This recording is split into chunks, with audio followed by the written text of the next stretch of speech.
Christophe Marchand is a member of the legal team for Julian Assange and is also part of the defense team for Edward Snowden. He joins us now live from Brussels on the phone. Thanks so much for joining us, Christophe. Where exactly does this development leave your client?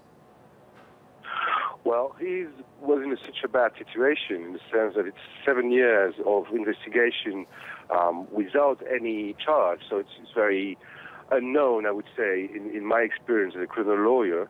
And then 5 years of detention, and now they dropped the case. So it's very, very good news. We have a lot of emotions, of course, to know that at the end, an innocent man got a decision from the prosecution not to be prosecuted. But then, of course, the big question is now what will happen in the future.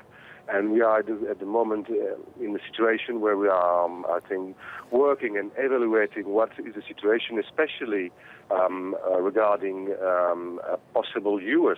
warrant. Mm-hmm. Because you cannot tell him at this point that he is free to leave the Ecuadorian embassy. No, we've been asking and asking to the UK to tell us whether there was a warrant from the United States of America, and they always refused to respond. And so that's a situation where we need to know what exactly the situation is. We know that there is a criminal investigation against Wikileaks and against Julian Assange for years in the United States. So how will you go about fighting this U.S. case?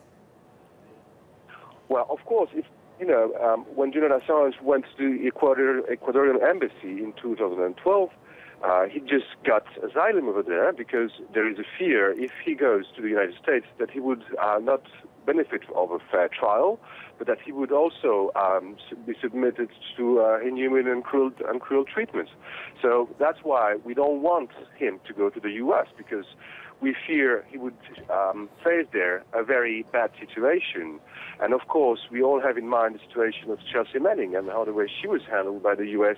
judicial. And we fear that Julian Assange would even be worse, mishandled. What are your expectations, though, seriously, as to a timeline? Do you fear your client, even with this good news of today, relatively at least, will have to indefinitely stay in the Ecuadorian embassy? No, of course. What Julian Assange wants, as he said repeatedly, is to go to Ecuador and to go to this country who is strong enough and had the courage to afford him asylum. That's what we want for years.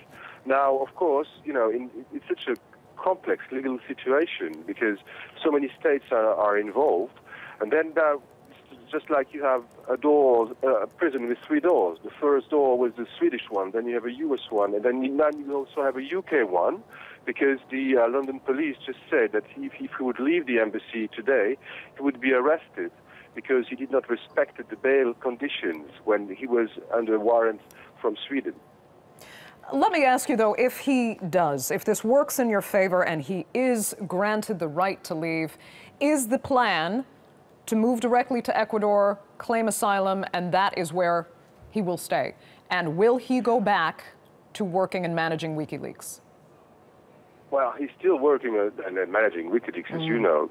But the thing is that I think Ecuador, and I repeat it very much because I'm very proud of Ecuador, and I think Ecuador was very courageous again to be the only state to protect him in the name of freedom of speech. And so that's why Julian Assange repeatedly said he wants to go to Ecuador. Okay, Christophe Marchand, we will leave it there for now. Thank you so much for joining us from Brussels.